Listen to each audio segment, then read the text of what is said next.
cáncer y biodescodificación.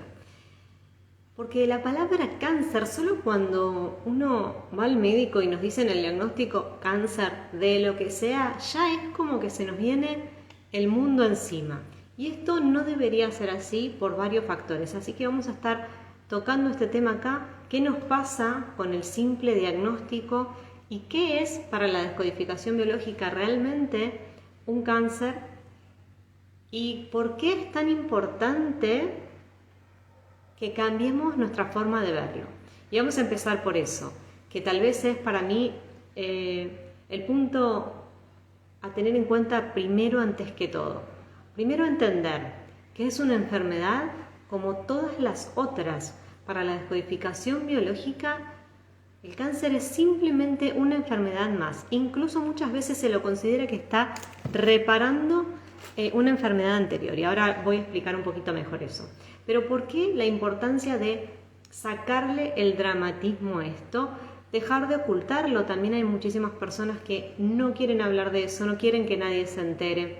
Y entonces lo guardo y el cuadro empeora. ¿Qué pasa cuando nos dan el diagnóstico y me aterro? Claro, me dan un diagnóstico y lo primero que viene a la mente es muerte. Y no es así. Hoy en día son muy pocos los casos en los que no se puede revertir, pero si uno lo agarra a tiempo, si uno hace el tratamiento adecuado, si uno hace un trabajo interno también, que siempre ante cualquier diagnóstico de cualquier enfermedad, ir hacia adentro y observar lo que me está pasando es muy sanador también, porque si, como hablábamos al principio, si me enfermé es porque hay algo que no terminé de duelar, de soltar, de procesar, y entonces a través del trabajo terapéutico, a través de la autoobservación vamos a hacer eso. Ahora, si yo le pongo a la palabra cáncer un dramatismo enorme, hay personas que ni siquiera quieren decir la palabra, hay personas que deciden como si no, tengo una enfermedad y no la mencionan, porque claro, está como súper estigmatizada la palabra en sí misma. Y todo ese dramatismo que yo le estoy poniendo, consciente o inconscientemente, genera un miedo enorme, genera angustia, genera preocupación. Y todo eso, lejos de sanarnos, nos va a enfermar más. Ya sea de esta misma enfermedad o de cualquier otra, pero no nos va a ayudar para nada.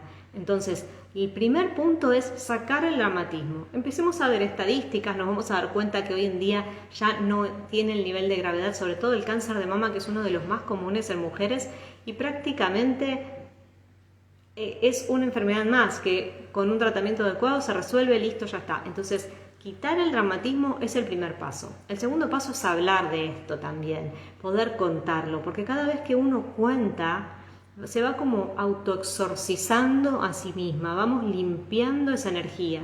Y probablemente las primeras veces lo cuente con muchas ganas de llorar o con mucha angustia. Permitite llorar, permitite que esa angustia salga hacia afuera, que se libere, porque la angustia no es otra cosa que una energía que está ahí trabada y que me está haciendo mal. Entonces, si yo me doy el permiso de llorar todo lo que quiero llorar, gritar todo lo que quiero gritar, enojarme todo lo que me quiero enojar, entonces luego ese enojo se desvanece. Pero si yo lo guardo, si no me doy el permiso, si me digo a mí misma, no, tengo que ser fuerte por mis hijos, por mi familia, por mis padres, no es momento, es momento de entregarme, de liberarme.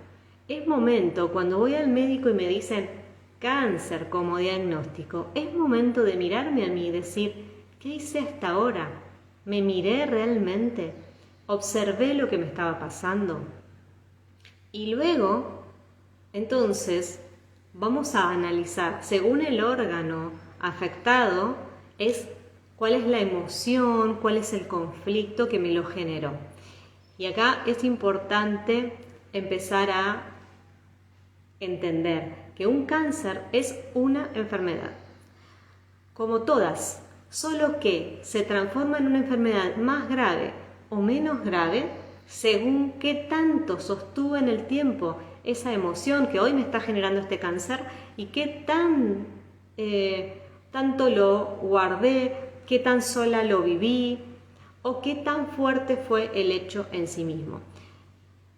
¿A qué voy con esto? Que tener una displasia mamaria o tener unos nódulos en mamas o tener un cáncer de mama no tiene diferencia en cuanto al conflicto. La diferencia está en cómo yo lo he vivido, ese conflicto. Si lo oculté, si lo guardé, si no se lo conté a nadie, probablemente sea una enfermedad más grave que si yo lo voy contando a todo el mundo. Si hice un buen proceso, si tuve un conflicto determinado, el que fuera, tal vez tenía miedo de que mi hijo perdiera la vida por alguna situación. Hay un montón de conflictos que pueden afectar los distintos órganos. Hay que ver cómo cada uno lo vivió. Entonces, si yo tengo un conflicto que lo pude procesar, probablemente, lo más probable es que no me dé ninguna enfermedad. Y esto es muy importante entender. No significa, porque es muy común decir, bueno, perdí un hijo, entonces voy a tener un cáncer de útero. No, para nada, para nada. O sea, una persona puede tener el mismo conflicto con el mismo nivel de gravedad y hacer bien su proceso y por ende no tener ningún síntoma de ningún tipo. El síntoma aparece cuando ese conflicto no lo sé resolver, no lo proceso de la manera adecuada. Acuérdense que acá pueden dejarme preguntas sobre este tema o sobre otros temas que quieran que hablemos en los próximos vivos. Entonces, por eso es tan importante poder hablar de estas cosas, sacar esa idea de que es una catástrofe. No lo es, alivianemos la situación, disfrutemos, aprendamos a vivir el día a día, que muchas veces eso es lo que nos vienen a decir estas enfermedades que tienen ahí como un titular muy dramático. Lo que me viene a decir es, viví hoy, mírate hoy, ¿qué necesitas hoy? Aprende a disfrutar. Y probablemente cuando uno haga esto, hasta desaparece muchas veces. Esto no quita que uno siga haciendo todos sus tratamientos médicos. Uno tiene que ir al médico y hacer las cosas como corresponde, pero en paralelo, en simultáneo, buscar qué es lo que realmente lo ocasionó. Y otra cosa que me gustaría hablar de esto es sobre el tema de metástasis. Hay diferentes líneas de pensamiento. Ustedes, los que me conocen ya saben, yo no soy médico, soy profesora de yoga, terapeuta en descodificación biológica, he hecho muchísimos cursos, tengo un montón de herramientas, he hecho diplomados, pero no soy médica. Lo que hago sí es estudiar y leer sobre estos temas de fuentes que escriben o cursos que dan médicos. Y hay dos líneas de pensamientos, los que están totalmente en la línea de que sí existe la metástasis y los que dicen que no hay manera de que esto sea real. Porque según esta línea de pensamiento, que es la que yo sigo y con la que me siento más cómoda, no hay manera de que una célula que está haciendo un cáncer de pulmón viaje por el torrente sanguíneo y luego se convierta en un cáncer de hueso, ¿no? Ellos dicen como que la célula de pulmón no puede hacer células de hueso después y que además no hay evidencia científica de que esto sea real porque jamás se encontró una célula de un órgano, por ejemplo en este caso de pulmón, en este ejemplo, viajando por el torrente sanguíneo. Entonces no habría ninguna evidencia de que esto sea real. Para la descodificación biológica tampoco es real. Nosotros lo vemos desde otro lugar. Nosotros vemos, como les explicaba al principio, cada órgano tiene su conflicto emocional que le puede estar generando el síntoma. Entonces, imaginemos que yo tengo un cáncer de mamas, por el conflicto que fuera, no importa, arranca ahí. Pero cuando me dan el diagnóstico, el miedo que tengo a morir es tan grande, pero tan grande que no lo puedo procesar y termino desarrollando tal vez un cáncer de pulmón.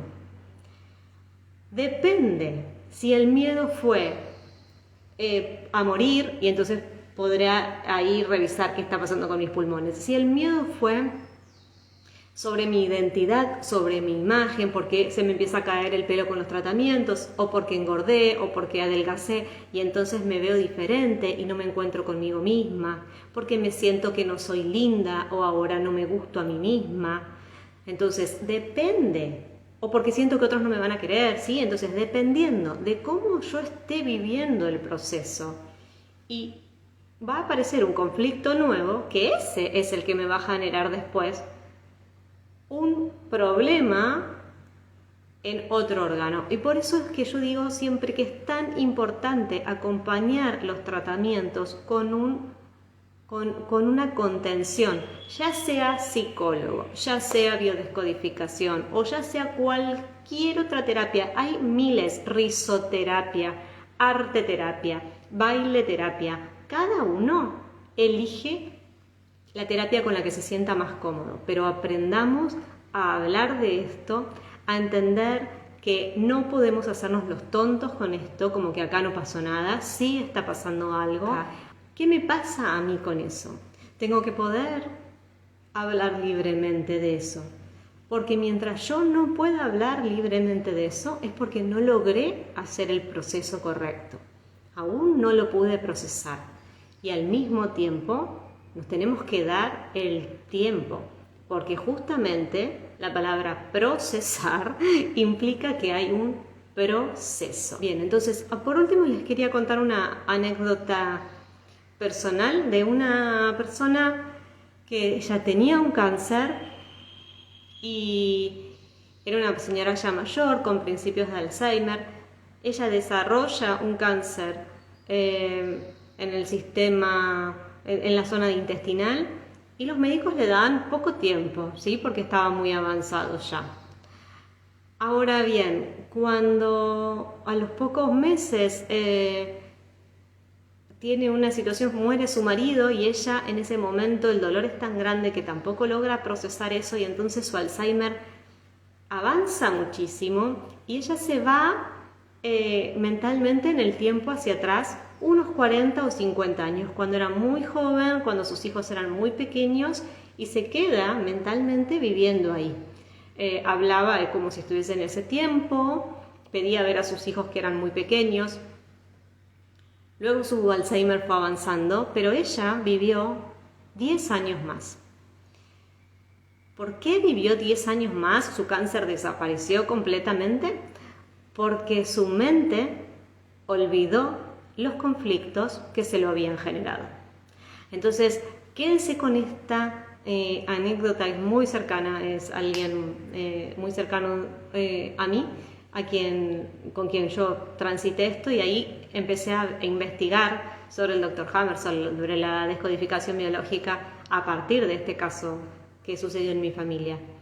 Quédense con esto: si una persona con Alzheimer logra que su cáncer terminal desaparezca y luego seguir una vida hasta más de sus 90 años, entonces confirmamos, y esto no porque el caso me pasó a mí, pero podemos encontrar de estos casos por todos lados, pero confirmamos a partir de este tipo de casos que realmente es nuestra mente quien nos enferma, y por ende también nuestra mente tiene la capacidad de sanarnos. Bueno, hasta acá el tema de hoy. Los invito a que me dejen sus preguntas, sus comentarios, y te invito también a que, si estás transitando por una situación así, te comuniques con el terapeuta que te gusta. Ustedes saben que yo hago descodificación biológica, hago sesiones de meditación, pero hay cantidad de terapeutas, no importa, conéctate con alguien y empezá a hacer un trabajo profundo en vos, porque la sanación está en tu interior.